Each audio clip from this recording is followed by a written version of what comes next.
ये रिश्ता क्या कहलाता है कि ट्रोलर्स को मिल गया है मेकर्स की तरफ से करारा जवाब। जी हाँ फैंस, जहां पर हम सभी फैंस के मन में शो कब खत्म हो जाए इसका डर लगातार बना रहता है। हालांकि ये रिश्ता क्या कहलाता है कुछ 14 साल हो गए हैं और ये 14 साल किस वजह से हुए हैं? ये 14 साल उस कहानी की वजह से हुए हैं जो बार बार हमारा अटेंशन अपनी तरफ खींच ही लेती है। और एक बात सोचिए फैंस, हम सब चाहते हैं कि हमारी फेवरेट कपल्स जल्दी से एक दूसरे के पास आ जाए और हमेशा के लिए खुश रहे, उनकी लाइफ में हमें हैप्पी मोमेंट्स देखने को मिले। लेकिन जब भी किसी शो का एंड होना होता है तब वो एंड तो हैप्पी ही होता है और वहां पर सब कुछ ठीक हो जाता है, कपल मिल जाते हैं, उनकी लाइफ में सब कुछ हैप्पी हो जाता है, पर वो शो का एंड होता है।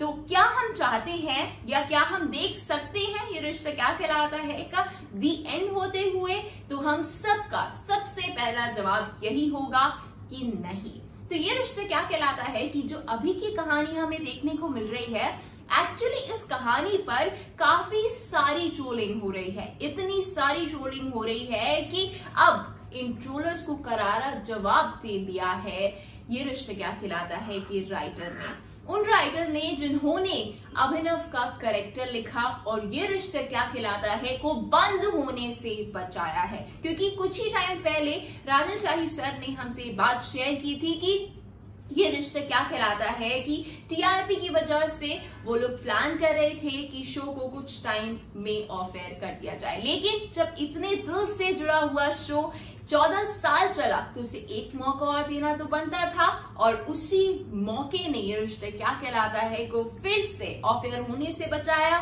और उसे नंबर 2 पोजीशन भी दिलवाई और वो कैरेक्टर थे अभिनव।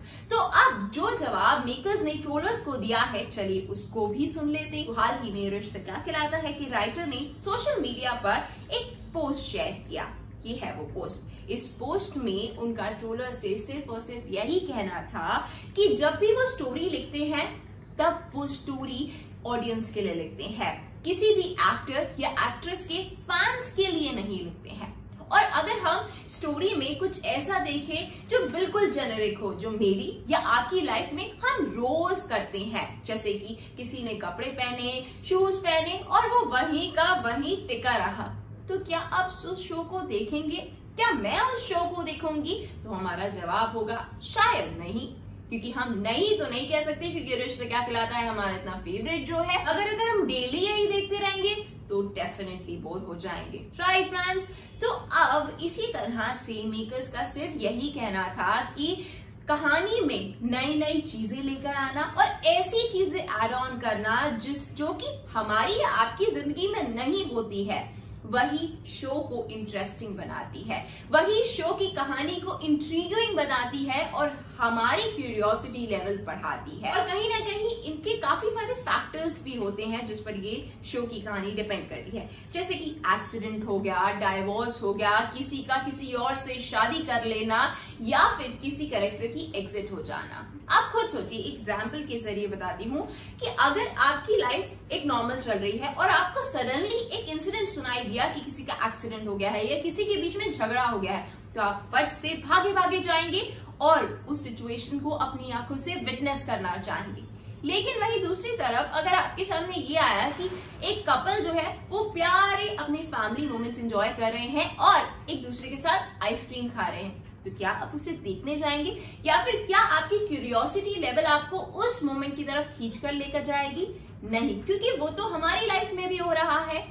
सेम ये रिश्ता क्या कहलाता है या कोई भी शोज की कहानी के साथ होता है और हम उस स्टोरी को इसीलिए भी पसंद करते हैं क्योंकि वो कुछ भी हमारी लाइफ में नहीं हो रहा होता है। तो इसीलिए सभी लोग, मतलब फैंस भी और यहाँ तक कि रिश्ता क्या कहलाता है कि मेकर्स और राइटर्स भी उन ट्रोलर से सिर्फ यही कहना चाहते हैं कि अगर कहानी में मसाला नहीं होगा, क्या आप बिना मसाले और तड़के वाली सब्जी खा सकते हैं? ठीक उसी तरह कोई भी शो बिना मसाले के नहीं चल सकता है। और अगर आपको बिना मसाले के शो देखना है तो शायद उसके ऑफर होने की खबर भी जल्दी सुननी पड़े।